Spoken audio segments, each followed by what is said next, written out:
here. It's always here. Yeah, lots. Yeah, All three.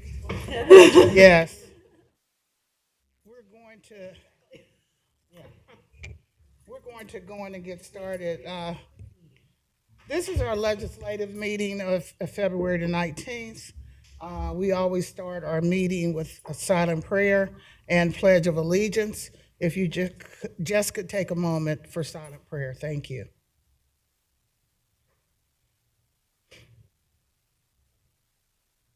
Amen. I pledge allegiance to the flag of the United States of America and to the republic for which it stands, one nation, under God, indivisible, with liberty and justice for all. Can we have introductions, please? Quinn Falter, Executive Assistant. Chrissy Rischel, Assistant Clerk. Hamilton County Commission Vice President Alicia Reese. I'm County Commissioner Denise Driehaus. Jeff Aludo, County Administrator. And Ann Schooley, Assistant Prosecuting Attorney. Thank you. Good morning. Stephanie Summerall Dumas, President of the Board. I'd like to make a motion to approve the minutes of the previous session. Second. Commissioner Summer Dumas. Yes. Commissioner Reese. Yes. Commissioner Driehaus. Yes? Thank you so much. Do we have any public comments? That's a no. Okay. As everyone knows and should know by now, this is a month to celebrate Black history, and hopefully you're doing your part in celebrating this historical month. So we did honor some people earlier in the month, and I've noticed, I want to give credit to the Hamilton County Democratic Party, who has honored Black elected officials, and I appreciate that, all the judges, and honored us, and I thought it was just a great thing that we're spreading the wealth around. So I would like to say for a few minutes. On Tuesday, I asked for a silent prayer for Reverend Jesse Jackson, which we did do. Part of Black history is education, and I just wanted to say a few things before we get into our other comments and motions about Reverend Jesse Jackson as it relates to Hamilton County. And the first point is frequent visits to Cincinnati. Jackson visited Cincinnati several times throughout his career as a national civil rights leader. During these visits, he focused on issues like voting rights, job opportunities, and addressing food deserts in underserved neighborhoods. He advocated for social and economic justice. Locally, he worked to bring attention to systemic issues affecting Hamilton County residents, including encouraging civic participation and highlighting economic inequality. Occupy Cincinnati in public speaking. In 2011, Jackson came to Cincinnati's Piatt Park to speak, connecting the civil rights movement's legacy to modern let me get this together. Connecting the civil rights movement's legacy to modern activism like the Occupy movement and calling for peaceful efforts toward justice. Boycott leadership. Jackson also brought national campaigns to the city, such as when he called for a national boycott of Kroger due to supermarket closures in predominantly Black neighborhoods like Walnut Hills, actions that intertwine civil rights and community economic issues. Personal connections to local leaders, Hamilton County leaders, including longtime community figures like Commissioner Alicia Reese, had personal and professional connections with him and credited him with inspiring civic and political engagement locally. And as far as legacy and local civil rights memory, after his death in 2026, Cincinnati community leaders, including leaders from NAACP, reflected on his visits and impact. And you'll hear many more people talking about, I'm sure Vice President Reese will have some things to say, but that's all part of our Black history. So as I have other comments later, but I will move over to Vice President Reese for any comments or motions. Thank you very much. It has been a tough week for our family. Most people may know that the Reeses and the Jackson family have been friends for decades. And so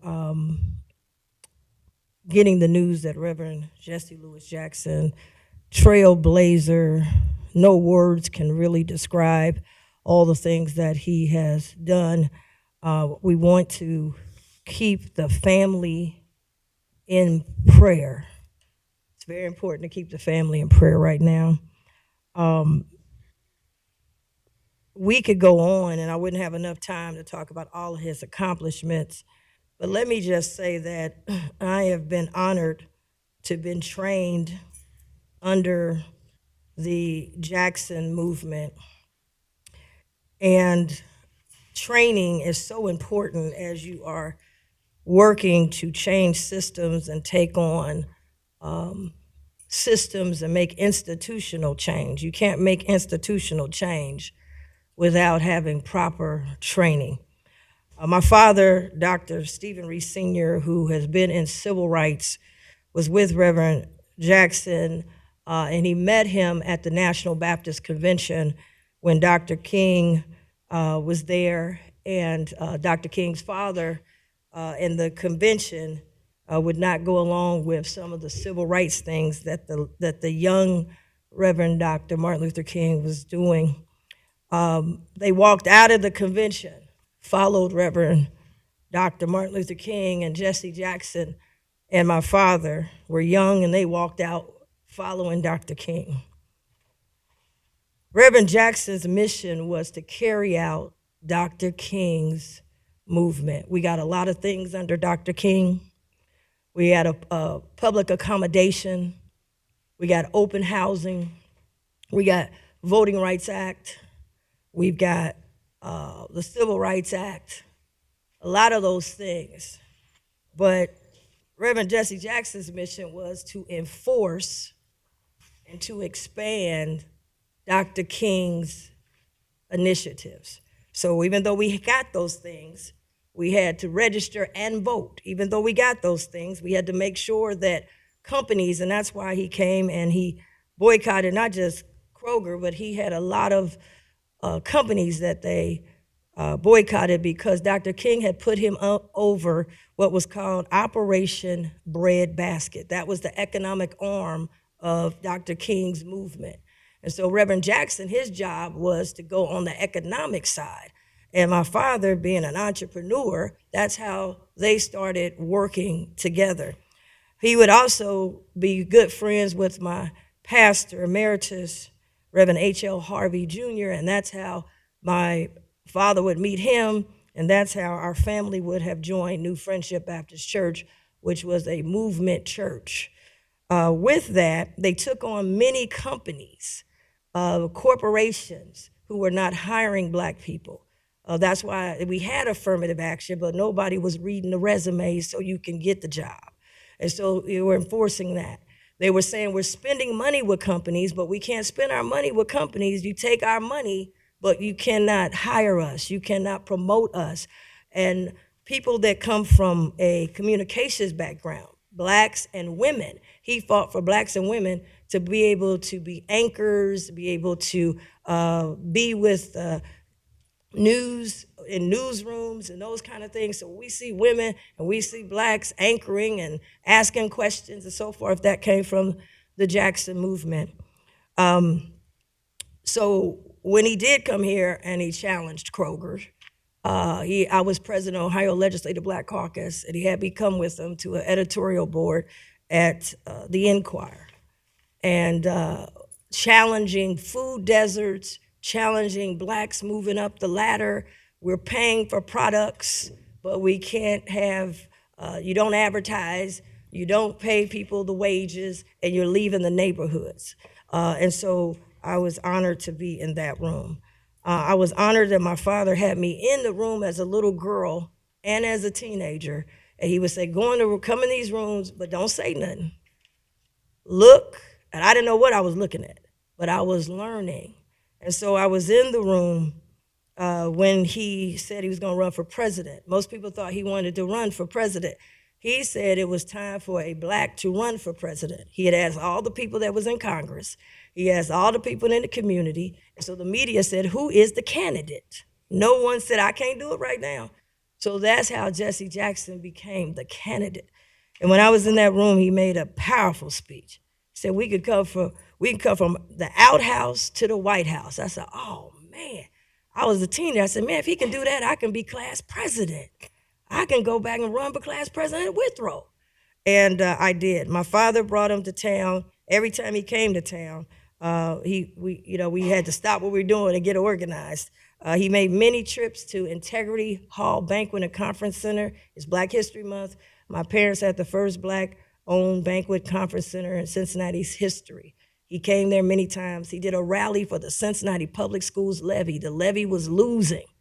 And Brewster Rhodes called my father and said, can you get Jesse Jackson? We had a big rally at Integrity Hall. I was one of the organizers, and we won the levy. Not only did we win the levy, but because of the turnout, Dwight Tillery became mayor of Cincinnati as a Black mayor. In addition, he ran for president in 84 and 88. 1984, I was a teenager. He's running for president. I'm in charge of T-shirt sales. And I'm tight with his family, and one of his sons named Yusef. We had a battle on who can sell the most T-shirts. I beat him one time. But to look at 1984, Hamilton County looked different than it did today. And for my father to run that campaign in 84 and also 88, and for him to win the Democratic primary in Hamilton County in 84. So I'm selling T-shirts in 84. We're getting people out to vote and go from 84 to now me being elected to county commission, winning a primary and then winning a general election. That's the Jackson legacy and movement. So there's so much, I'm so full because we lose certain people, we're never gonna get them again. And one thing, he was a man of God and faith, and anyone who is that knows that there is no such thing as a perfect person on the earth. God has said there never will be, and I don't even want to be perfect because I don't want God to get mad at me. I'm gonna be the best I can, but God don't come take me, because there's no such thing as perfect, and anyone that's asking for perfection is unbiblical. With that being said, Reverend Jackson went over. He wasn't the president, but he brought hostages, Americans, back home. He's a heck of a negotiator. He got results, and we are benefiting from a lot of his results. Now, there was some that didn't like it because they don't like agitators when you're alive. When you're trying to make a difference, you're not the most popular person. You're not going for popularity. But what he did do is say that we're going to shake up the system. We're going to enforce Dr. King's movement, and he was able to do that. He opened up the doors and even changed the way the Democratic primary for president goes.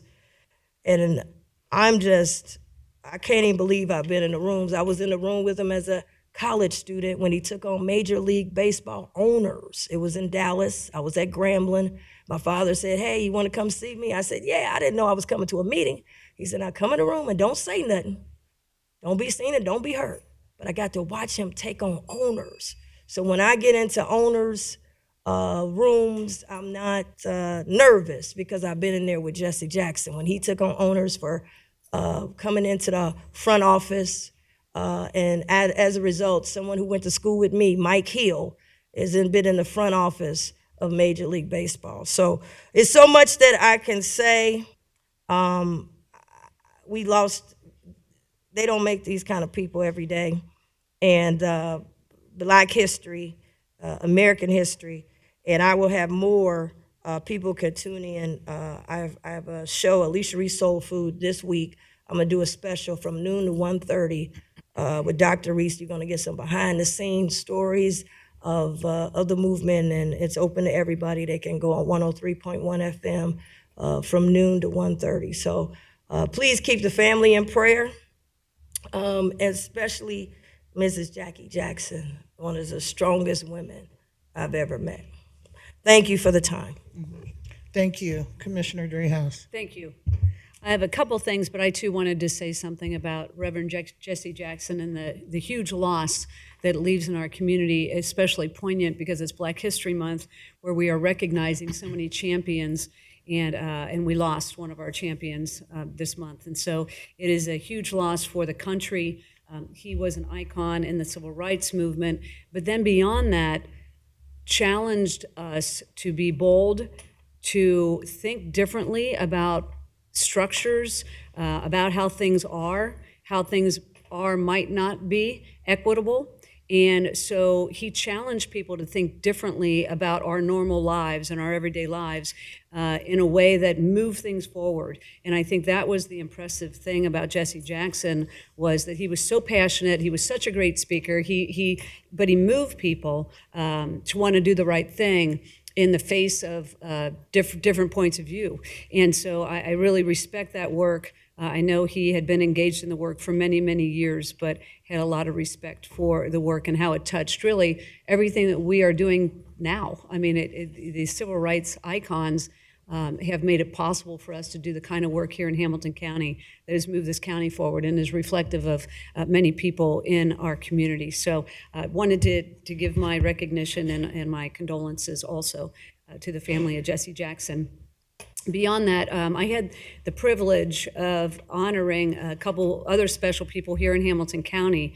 I went to the dedication of a Tender Mercies building. These are buildings that house people with mental illness that would otherwise be homeless. And Marcia Spaeth Kennedy was one of the founders of Tender Mercies, and they named one of the halls after her yesterday, her and Sister Kathleen Kelly, who was also dedicated to the work of Tender Mercies. And so I went over, I offered a proclamation on behalf of Hamilton County and got to recognize these two women who have always been champions of individuals in this community who suffer from mental illness, have been stigmatized in the past. And these two women said, instead of stigmatizing individuals that don't always behave like we do, we are going to give them stable housing and wrap our arms around these individuals and treat them with dignity. And that's what yesterday was all about. So I was really privileged to be there and speak on behalf of the commissioners. Also attended the CCAO, the County Commissioners Association of Ohio meeting up in Columbus. We had a presentation from the public defender at the state level, and she talked a lot about the funding that's coming down to us. We still aren't getting 100% of the funding that we deserve from the state. They are obligated to do something that we are doing for them. Wouldn't you think that we get 100% of the funding to do that, but we don't.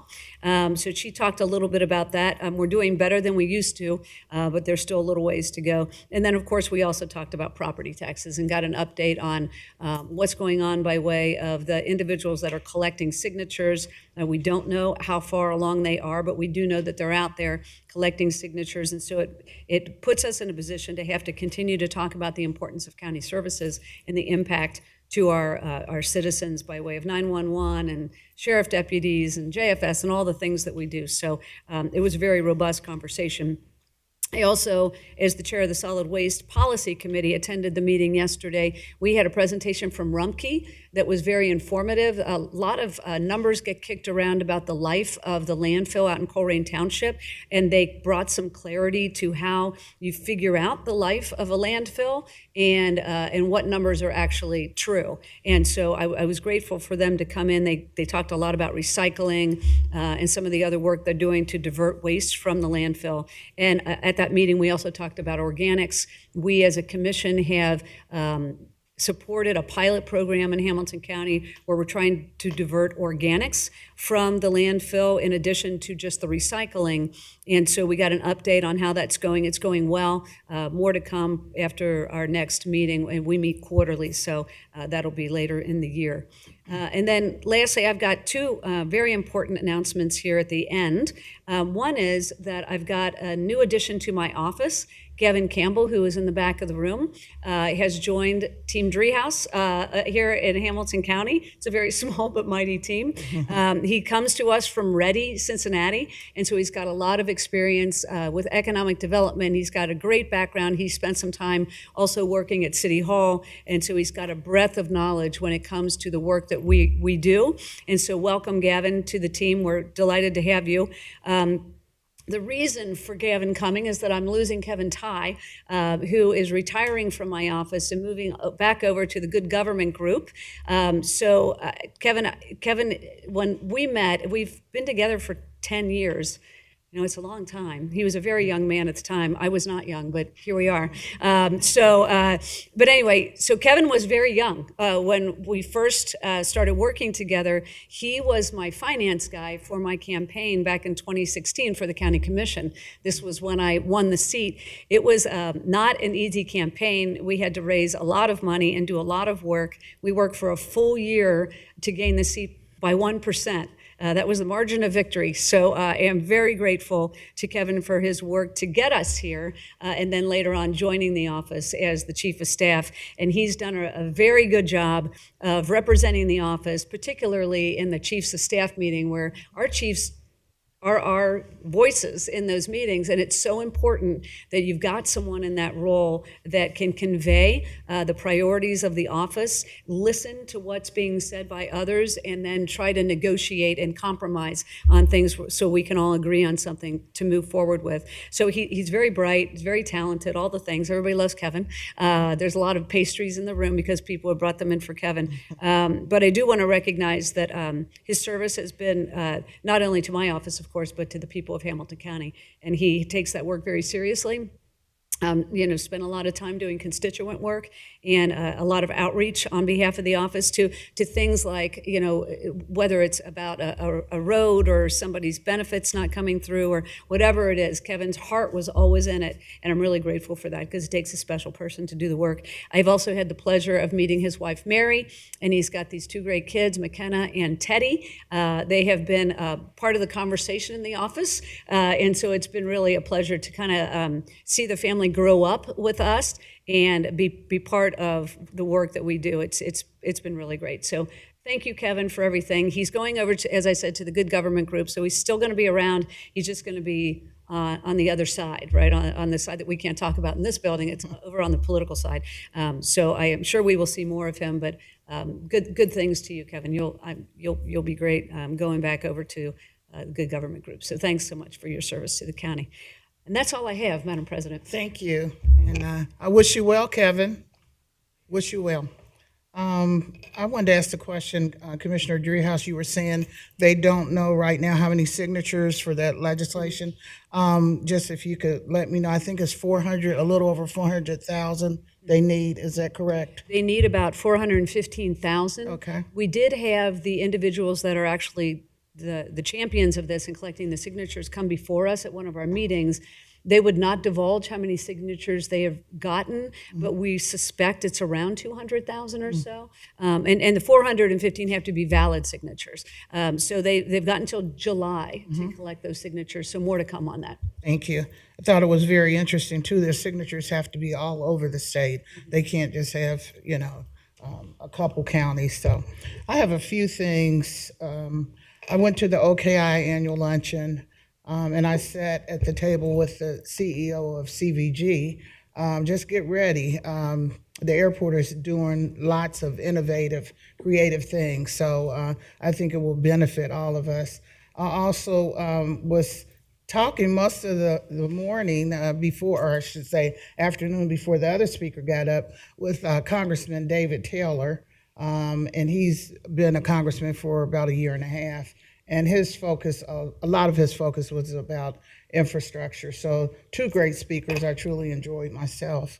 And then I went yesterday to WVXU, an interview with Prosecutor Pillage regarding the insolent lawsuit, and I think it went very well and very informative for those who do not understand the process or how long it may take. So I thank her we worked together as a team, and I think it went well. And the State of the County address will be March the 3rd. I will be presenting the message at Memorial Hall. The doors open at 5. I will start speaking at 6, and you should have received your invitations. We're asking for RSVPs if we can get them to know little snacks. We're not spending a lot of money on food, but we will have a few snacks for people, and we can also some other things that we're thinking it'd be great to have the numbers. I have two things I want to bring up. The large event grants are coming up, and we started, and correct me, I see Holly's here, Jeff I think we started this in 23. I said 22. When did we? 22, okay. And the large event grants, really the reason for that was because we wanted, after the pandemic and all that, we wanted people to start coming together and becoming more of a community, and activities that would bring people out, and togetherness and community involvement. And I think it's worked. But I think that we've done it for too long. It's been 4 years. The policy that we have is that it should have economic impact on our economy. And it certainly does, whichever ones we choose. We have not chosen which ones we're going to select. But the economic impact is 40 million at least for whichever large event grant that we choose. I looked at the draft, and there are two large events that are being recommended. And I believe that we should not be still doing it, just period. And also, one of my biggest contentions to this, and of course, they bring economic impact to our county. One of the groups, and will remain nameless, they have to present to our administration their economic impact when they perform and when they provide this event. And the one group has not given us anything since 2017 on their economic impact to Hamilton County. Now, how can somebody continue to get 500,000, 600,000? I think originally it might have been 800,000. Correct me if I'm wrong, but it was close to 700,000. And we do not have an economic impact report from them except from 2017. And I believe that if they cannot give us an economic impact from the last 4 years we've been giving them money, they do not need to receive the money. And I think when I was discussing it, somebody was saying, well, they may not have time to do it now. Well, if they don't have time, first of all, my question is, how do we keep doing it every year without a new one? And I think they continue to send the same one. We need not to do it. The other entity has been providing information to us, but I think we're giving too much. There is an economic impact, but I think we need to start saving some money. I think that we, looking down the road at our finances, our budget, we say, well, we'll give them 600,000. Maybe they'll have impact of 40 million. But I think we need to look at trying to step back on the money that we're spending. So when it comes forward, I'm not sure, but I'd like to see it on the staff meeting. I don't know if it's scheduled for a staff meeting. No, I'd like to schedule it for an upcoming staff meeting. And so it'll probably, I want everybody to be prepared, but I'm hoping we can do this next week. And lastly, I came up with an initiative about a year and a half ago, maybe two, and the initiative was RISE, R-I-S-E, Reentry into Society and Employment. And the reason for that is because one of my priorities is reentry. And I talked to Trina and I said, it would be great if we could have, when everyone comes out and they've been incarcerated, that they can not walk into a job. They will qualify like everybody else, because as Frank was telling me, through human resource, you can't just pick a person because they have been incarcerated, we're going to give them the job. No, they qualify for the job. So it's been 2 years. And I talked to Frank, and I've talked to Jeff, and I've talked to Planning and Development, who is willing to have people to apply. There is a specific program at Marysville where the women are certified in electricity. And they would certainly qualify to have a job. And James Noyes has agreed to have them apply and see if they're available. Actually, I brought this up at another meeting, I think our workforce meeting last week, and the union is interested in them. But I just truly cannot understand, there's always something that's stopping this process. And I'm going to ask Jeff if we can move forward on this RISE initiative. We have young ladies who are certified, who thought and Frank actually went to the Marysville and thought they may have a job if they applied, and it's just been too long. And so we need to get it started, get it moving. If we really believe in reentry, and I truly believe that my colleagues do also, we need to get it moving. I just don't, every time it's a reason why it hasn't happened. So I'm asking that we get it started immediately. So that way in my, yes. I wanna, I don't know if you Go wanna, ahead. you wanna go first? I'm gonna just say that, and we agree on a lot of things, but I categorically disagree with the characterization on the large tourism event grant. From my perspective, and I know Commissioner Driehaus will talk, because it's two of us that went with it. And no, you did not. The last time you voted against it, you did vote for extra $150,000 for River Roots. I wasn't here for that, but the original, you did not vote for it. You abstained. But my point is, and I'm not here to talk about your voting record, but I'm here to talk about the characterization of it. When we do a budget, and I've been on a lot of them, we don't always agree on everything. I'm talking about when the grants came in. And that's okay to disagree. But where I'm coming from a tourism background, is that this was not just for COVID. I'm interested in having tourism major events, the ones that put heads in the beds, because that's how we're funding convention center, is with heads in the beds. That's how we're funding not just downtown, but Sharonville convention centers. What happens is the money that we get for staying in hotels. Now, this is not Airbnb. So when somebody come, oh, we got them staying at Airbnbs. The county gets 0 on Airbnbs, if I'm correct. But on the hotels, we take those dollars and they put it in a fund, and that fund has been funding Convention Visitors Bureau. It's funded the convention centers, and it also funds the Cincinnati Black Music Walk of Fame, in addition to parking funds. And so these are out-of-town people that come to town. That's how I see this grant, and they stay in hotels. Now, the music festival, it doesn't matter if they get it every year, because they bring in this every year. We don't want them to lose. Louisville is building a 1,000-room hotel, getting ready to build. We talking about 700 rooms. They building 1,000 rooms, and they're trying to have something like the music festival to move out of here. So for me, I want to maintain and then also increase, but we don't have money to increase. Now, some people say, well, we giving some enriching. Well, if it was just about enriching people, there wouldn't be no bingo deal. There wouldn't be no Reds deal. Because I don't know how much enriching we doing with a Bengals deal that we got. So for me, the criteria has to be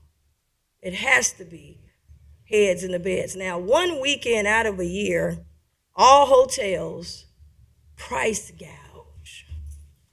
They charge, you could just get the thing. They charge more every single year. And they sell out every hotel in downtown Cincinnati, even selling hotels out in Blue Ash. Embassy Suites is booked. Delta Hotel in Sharonville is booked up for that weekend. And so one of the grants I thought was interesting, and they don't talk a lot about it, Festival 513, Pastor Boumani did come one year and testify, is in their grant. Festival 513 is the oldest Black festival during Music Fest weekend in Cincinnati, but never got no help. They're right there where Freedom Way is and all that. And so in one of the grants, they're a sub in the grant. Black Music Walk of Fame is packed, free, thousands of people. So for me, the tourism grant, and we have a lot of other grants, I'm not against those, but the tourism grant for me is an investment and a reinvestment. And economic impacts is only gonna go up. It ain't going down. If it's $107 million 5 years ago, and they don't went up on the room rates, you can't hardly even get a room block. The hotels won't even want to give a block because they want to gouge the people coming, and the people coming are 98% black. And they come and they pay premium pricing, and we benefit. We benefit from that, and we put it in that fund, and we go and do everything else, and don't reinvest nothing really in the black community. We use it to do convention centers. We're using it to pay off our debts of convention centers. We're using it to pay off debts of hotels. And so my point is, why would we want to not reinvest in what we're getting back? And so for me, I know it's hard because I love to have a lot more for the tourism, but we got to go with numbers, real numbers. When you go to the Walk of Fame, we got a clicker. It's real numbers. And these heads in beds, I've been here when heads wasn't in the beds. We can't just get so arrogant and say, oh, they gonna come anyway. It's been some times the people they're coming on top of us. So I disagree. Every year we had this conversation, we disagree. We do a budget, it's give and take. There's some things I might not have liked in the budget. But then what I don't like about the budget process at Hamilton County, this is what I don't like. When you go to the state and you do a budget and you debate and you go back and forth, once the budget is passed, that's what it is. When you go to the city and you go through the budget process, you go back and forth, once everybody had passed, that's what it is. The county is the only place I know that we go through a budget process, back and forth, and then when it's time, we then get amnesia and we redebate it. And I've told Jeff Ludo I didn't like that. I want to figure out how to do a budget when we do the budget, and we go back and forth and we debate it. Once we debate it, I want to put all paperwork, I want to put everything into the budget process. So once it's passed, because it ain't right, because we have to negotiate. I got to go with something I might not like, and you might go with something you don't like, and then you get what you like, but then you come out with what I like, and now we're going to now you got my vote on something, but then you going to come back and do something else on mine. I don't like that process as we move forward. We got this process now, but I'm supporting the large, and that's why I wanted the word tourism on there. This ain't just large events, it's tourism. Who is bringing the money back home? And so, I welcome that, but I like to move as quick as we be moving on this other stuff, because we already had this debate in December. And we go through this every year. We have the debates in December, and then when it's time for the paperwork, then we back debating again, and I don't care for that process. So I wasn't gonna bring it up until we had the components, but we've got a thing now, NFL draft, for example. Now the NFL draft wants us to sign a letter and all that, and I told Mr. Ludo that I want to make sure that everything we giving away free has a monetary component to it. I see these as the same things, because when we have certain things, we run and say it's fantastic.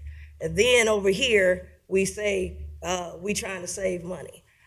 It's in the budget. The budget is balanced, and we've had this debate, and I see this as a reinvestment into that fund. So that's where I'm coming from on it. And people have a right to not go. I vote against stuff too myself that I don't agree with. But I just wanted to say that we put this, how it got in the budget is because it has been the budget is a give and take process. And there's some stuff I don't totally like in there. But I was willing to give and take because that's the budget process. So that's what I wanted to, Commissioner Driehaus may have more to add to that tourism grant as well. Thank you, Commissioner Driehaus. Yeah, so I was the instigator of the large event grant, so I just did want to speak and clarify the reason it got into the budget to begin with was because it's related to economic development. I mean, we had projects and events happening in this community that were large, but could be bringing in more revenue for the county. And so the whole idea behind the large event grant is to inject an investment into these events to make them bigger, to make them better, to bring in more revenue. They have to drive more revenue. That's the whole point of the grant. And so it has. And if you anecdotally talk to Blink or the Music Festival or the Flying Pig or others who have received some resources here, they will tell you what they did with that and how it helped them, expand the event or bring in different acts or whatever it is. So it's doing what it was intended to do, which is bring more revenue to Hamilton County and as a byproduct also to the city of Cincinnati. So I am interested in hearing from my colleagues about the report that we recently were provided about. We don't have enough money to give to all of the things that are requested money, nor should we do that. But we're going to have to get serious about these priorities because we've got a lot of folks that requested these dollars this year, and we don't have near enough because the large event grant is smaller this year than it ever has been. And so we've got fewer resources to invest. We've got more organizations applying than ever. And so it does present this quandary for us as to where the priorities lie and how, really what events we're going to prioritize in the process. I do have a favor to ask. So when this is not scheduled for any of our meetings yet upcoming, so it's not scheduled for next week. I am going to be in Washington, D.C. on behalf of the county and CCAO, talking to our delegation on Tuesday about county priorities. So I'm going to miss the meeting next Tuesday. So with your deference, Commissioner, I would appreciate it if we could talk about this at the following meeting, or even I'll be back on Thursday. So either the Thursday meeting or the following Tuesday. As the author of this initiative, I would hope to be here for the conversation about it. Certainly will accommodate that. Thank you. Let me just say a few words about my comments I just made. As a team, and hopefully we're a team up here, I was trying to be proactive. We just got the list of possible proposed allocation for large events. So I thought, let me just let my team know what I'm thinking. Everybody has their opinion, of course. Unfortunately, I communicated what I've been thinking, and I had all these comments about large events grants. I would hope that as a commissioner, when we're thinking about something that's going to come forth, as I was saying, we just got the list. That's why I came up. I wanted my team, my colleagues to know what I was thinking. It's not been presented in any staff meeting. And I just wanted my colleagues to know what I'm thinking. And at the point that we bring it up for staff meeting, we can have our opinions. We all have them. But I will continue to share my opinions of what I'm thinking. And I would hope that when I give comments and somebody else gives comments, that the deference or disagreement of a comment that somebody is thinking could wait until we actually discuss the issue. I can't control when people discuss it, but it was only an effort to be transparent and be open to let my colleagues know what I was thinking. And yeah, this has come up before, but we, as I said, just got the list, and I thought I need to let my colleagues know, and I'm being repetitive, what I'm thinking. So when we discuss, I did not think we would be discussing it now. It was only my comments, that we all had comments about different things, and I wanted my colleagues to know what my comments were and where I was going in what direction. Never knew it would be a long dissertation about large event grants. So I think we should all feel comfortable up here just expressing what we're thinking. Like I heard the NFL draft come up and all of that. This was my time for comments. And I didn't want anybody not to know where I was coming from. Who knows? If we get an impact statement from the groups, there were about 12 groups that had applied. And I said, once again, the two same groups are getting all this 500,000, 600,000. So I have the right to give my comments on any subject, but then to be debated about my opinion on a certain issue that we haven't even discussed as a board. I have that right, and I will continue to do it, and not to be debated about my comments. Jeff Aludo, Administrator, you have a report? Commissioners, I do. Just a few comments. First of all, just want to, as the board is probably aware, we do have some severe weather coming in today. So as we always do, we'll stay in touch with EMA, make sure that any critical information and timely information is passed along to the board once we receive it. Also, speaking of emergency notifications, from a good news perspective, just want to advise the board, I think the board's already aware of this, but just wanted to thank our facility staff, our IT staff, for their work on the new EMA 911 center. I know the board is very well aware that the facility is complete, but the 911 staff and the 911 operation is now officially in the building, all of them, all in. The cutover has been made from the old 911 system to the new, and that is proceeding very well. So just another milestone as this board takes action to modernize all of our county assets, all of our county buildings to ensure that we have better and safer programming for Hamilton County residents. So just wanted to make sure the board was aware of that. Also, just want to wish Kevin all the best. Been very good working with you, Kevin. Thank you. Gavin, welcome. We'll have the chance to work a lot more together, but I know we've worked together a little bit in the past as well. So welcome. Let's see. I do have a consent agenda. Or we have a regular agenda item, I believe, first. Do we not, Commissioners? Yes. So, okay. That completes my comments, and there are no by leaves today. So. Thank you, I know. And we move on to regular agenda. The engineer. That's not the engineer. Good morning, Commissioners. Good morning. Eric and Todd are both in Columbus this morning for a professional development conference. They send their warmest regards, but have asked me to come on their behalf to present for the engineer's office. We have one regular agenda item today. It is a resolution authorizing an agreement for purchase of property determined necessary for the right and privilege to enter upon and make necessary improvements on one parcel.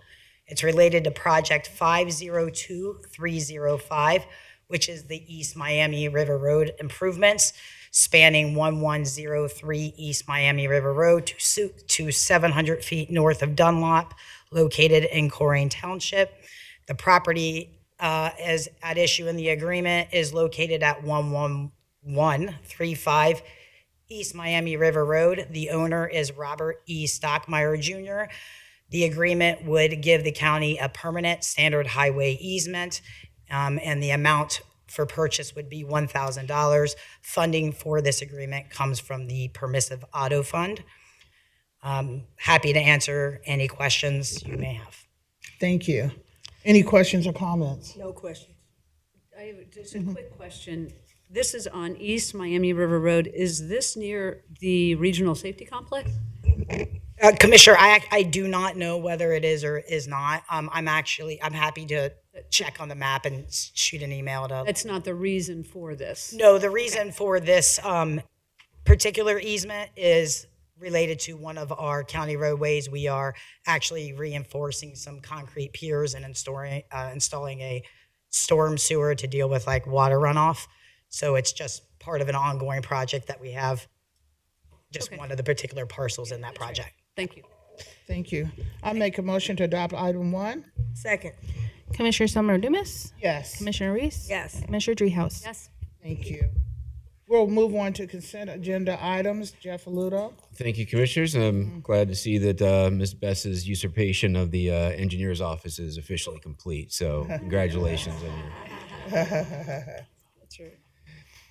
Consent agenda, Commissioners, starting with item number 2 on your agenda. Under addiction response, this is a resolution authorizing the county administrator to enter into an agreement with City Gospel Mission. This is for $200,000. This relates to some wraparound services provided in support for the county's drug treatment and recovery court. Just a quick note on this. This is funded through the SAMHSA grants that the board may recall. About a month or so ago, there was a little bit of tumult over as it seemed like those grants were going to be stopped, and then they were opened up very quickly again. So it's just good to see that money is flowing into this program. Item number 3, commissioners, this is an appointment, Commissioner. I don't know if you wanted to do this one yourself or. I'm happy to do it. Yes. Item number 3 is a resolution appointing a member to Hamilton County Public Defender Commission, Gabriel Davis. He's here. Would you like to say something? Just briefly, I want to just thank the commission for the appointment. I'm honored to serve, honored to be considered, and grateful today. So thank you very much. Thank you for volunteering. Thank you. Would you like to Thank say you, Gabe. something? Thank you. Yeah. I wanted to thank him. I want to thank Gabriel Fletcher, who served as the board chair that we appointed. And Gabriel had to step down. He got a new position in the city solicitor's office, which does not allow him to be on the public defender commission. But I want to thank Gabriel Davis for stepping up and all of his background, both from a national level, countywide, state level, and also with the Ohio Defenders Commission. And I also, Ohio Policy and Justice Commission. But I also want to say Black History Month, we were talking about that. This board was historic. We have appointed the first ever African Americans to the Public Defender's Office in the over 200+ year history of qualified people. So I just wanted to highlight that for our board and what we have done as a board as well. So Gabriel's way qualified, and we're happy to have him. Thank you. Commissioner Dreehouse. Yeah, well, I just want to thank Gabe for being willing to take on this role. It's really important, particularly right now, related to what's going on at the state level with the public defender. And so it's such important work. And so we rely on you to keep us abreast on what's going on. But thanks so much for being willing. Okay, I make a motion to adopt item 3. Second. Commissioner Summer Dumas? Yes. Commissioner Reese? Yes. Commissioner Dreehouse? Thank Yes? you. If I did, You keep doing it. yes, I have to vote first. exactly. Because I'm used to being on that side, but anyway, it's okay. I'm sorry. Jumping in there. I apologize. Okay, Jeff. Thanks, Commissioners. Back to the consent agenda on item number 4. This is a budget adjustment. The vast majority of these are the levy appropriations for various levies, the Indigent Care, Health, and Hospitalization Fund. There's an adjustment in the zoo levy, as well as some transfers within the Clerk of Courts. Item number 5 is a resolution authorizing a depository in the Treasurer's Office for inactive county funds that is with First Financial. Item number 6, Commissioners, is the authorization and the approval to receive for the record the contracts authorized by the Purchasing Department for the month of January. Item number 7 is a resolution authorizing the award of an invitation to bid and an agreement with Triton Services. This relates to the polished concrete at the Justice Center in the amount of $300,000. Item number 8 is a then and now between JFS and MTM Transit LLC in the amount of $159,594. Item number 9 is an award of an invitation to bid with Triton Services for the mechanical room door replacement in the Todd Portune Center at $277,000. Item number 10 is an award of an invitation to bid with Alpha Construction. This relates to the renovation of the marriage license office and the alterations in the marriage license and mental health office over in the William Howard Taft Center at $379,800. Item number 11 is accepting the purchase orders, 2 purchase orders in the amount of $405,952 believe this is for a mower in the engineer's office, as well as the maintenance contract for analysis equipment in the coroner's office. Item number 12, this is a resolution authorizing the agreement with KZF for design services at Paycor Stadium in the amount of $12.1 million. The board had previously approved this. Is back just because the board had previously approved the negotiation of the pricing on this. It's now on your agenda with the full pricing. Item number 13 is a resolution authorizing the award of an invitation to bid with Lithgow Contracting for concrete renovation and waterproofing of the canopy level at Paycor Stadium in the amount of $1.5 million.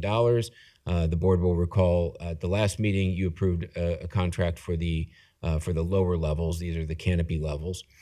Item 14 is a communication with Habitat for Humanity related to the request for the vacation and transfer of right-of-way in Springfield Township.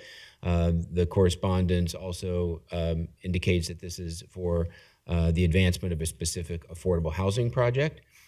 Item number 15 is a resolution appointing, Commissioner, I don't know if this is an appointment resolution. I'm not sure if Commissioner Driehaus would like to. Yes, item 15 is a resolution appointing Gavin Campbell as the Chief of Staff to my office. So we can approve it as we go, but Sure. thank you for letting me offer that one. Absolutely. Thank you, Commissioners. Item number 16 is the resolution approving and journalizing the collective bargaining agreement. This is between the board and the Field Operations Division, which is represented by AFSCME in SERB case 2025 MED 09-0814. Item number 17 is a resolution authorizing an agreement between the board and Caring for Kids for foster care services under Job and Family Services at $75,000. This is actually the only expense item for JFS on the agenda today. Item number 18 is a revenue item and relates to the reimbursement of operating costs for the one-stop center. And item number 19, Commissioners, is the monthly investment report for the month of January in 2026. That is your consent agenda, Commissioners. Thank you so much. Any questions or comments, Vice President Reese? Yes, I have a couple questions. Let me get to it. Item number 5, it's a resolution requesting depository for inactive county funds, and it's with First Financial. And I wanted to know, is this connected to the naming rights component? It's $8 million? Yeah, yes, Commissioner. This was part of the negotiations for First Financial's participation in the provision of a financial support for the convention center. There was the request to also have a depository relationship with various entities involved in the convention district, including the county, the city, CVB, et cetera. So this is the authorizing the treasurer to enter into a depository arrangement for inactive county funds with First Financial. So yes, there is a connection there. Okay. Can you tell me what's the value of that? I know the naming rights was $10 million, and this is an $8 million CD. I'm just trying to That is correct. understand. That is correct. And I should say that the $8 million, the treasurer has analyzed that and is being provided. That deposit arrangement is being made in a way that is consistent with the treasurer's investment plan in terms of interest received back on that investment. Okay. And we're voting on this because I know we vote on the others that do RFPs. Can you explain that the RFP for banks to do business with the county through the treasurer's office, there's an RFP process, and those are for, can you explain the different funds? Because they had to go through RFP, this is not. Absolutely. So every 5 years, the board does, there is an RFP that goes out for depository institutions to manage the active funds of the county, and that would be the stuff that is held in overnight accounts, et cetera. And if a entity desires to be on the active depository list, there is a process that we go through for that every 5 years. There's really not a process per se for inactive funds, which is the broader billion-dollar plus of investments that the treasurer keeps on a routine basis. So because there is not a process on that, and because of the broader implication and arrangement on the convention district here, council's perspective was that this should come before the board for approval. Okay, and then First Financial, are they coming because they have not done, they're not on the books to do any business with us until we've gotten the naming rights deal? Were they already doing business? They are not a current they are not a current active or inactive depository institution of the county. This would authorize them to serve as an inactive of a depository institution for inactive funds. Okay, and is it, once we vote on that, is it just for this $8 million CD, or will that allow them to do even larger? It is up to $8 million. Okay, all right, so that has a cap. My other question is on, I would like to be recused from item, I'm gonna abstain from item number 10, but let me just say that it seems to be, I don't know why we don't have any companies in Ohio that can do the work. Every time I look up, this company comes in from Indiana and gets all the work. So I don't know, that's something to take a look at, but at a time when you keep saying we're trying to help local companies and those kind of things, that is, that's interesting to me, that, you know, all our work is, a lot of all this, this keeps coming almost every other week for business to Indiana. So, but I do want to be, number 10, I'd like to take that out so I can abstain from it. Thank you. Those are the only two that I had. Thank you. Commissioner Dreehouse. Yeah, I have a question about number 14. It's a communication from Habitat for Humanity. And just by way of the process, so this communication will now go to the engineer's office, and then he will evaluate and report back to us related to this vacation. Is that correct? That is correct, Commissioner. Okay, I just want to be clear in case we get any calls about this one. Thank you. Thank you. John, if you could come up just for a minute, representing JFS, interim director. I have been keeping a tally since January of how much JFS has been needing for services. And so we're up to almost 41 million from January to February that we have spent for services for the young children and the other adults that you help. Where are we percentage-wise as we look? This is the second month. February is not over. We've already spent 41 million. What are we looking like? Because we did have to cut 34 million, and then we added 9 million from our budget to help out. Percentage-wise, financially, are we looking okay to be able to pay for the additional services that are coming forth? I know you don't have a crystal ball. Commissioner Dreehouse, Commissioner Dumas, the approach that we're taking right now is these are contracts that we're entering into for 2026. So these are kids that are already in care, that were in care in some of these placement providers in 2025 and are rolling over into 2026. And then potential for also other kiddos that might be coming in to care in this year. So that's based on that potential is how we are creating the contracts. In terms of the active cash that we're spending, we're even right now in January, we received the December 2025 invoices. So we're processing 2025 invoices still. So I'm hopeful that by the end of February, we'll have some projections and some trajectory for how we're spending money in 2026. And I hope to bring that back to the board and kind of share that report card on how we're doing on the spending. Okay, thank you. I certainly appreciate it. Okay, so we will move forward to approve some of these. I'd like to make a motion to approve item 2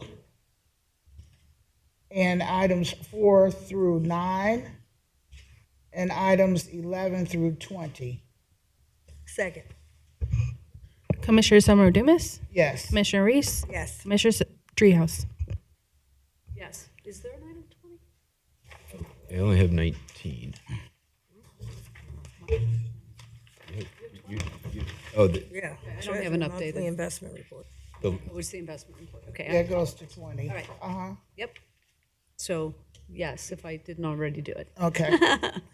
Thank you. All right, and so at this time, I'd also like to bring forth item 10. I'd like to make a motion to adopt item 10. Second? Commissioner Summer Dumas? Yes, Commissioner Dreehouse? Yes. Commissioner Reese? thank you. Any further business to come before the board? I make a motion to adjourn? Commissioner Summer Dumas? Yes. Commissioner Reese? Commissioner Dreehouse? Thank you.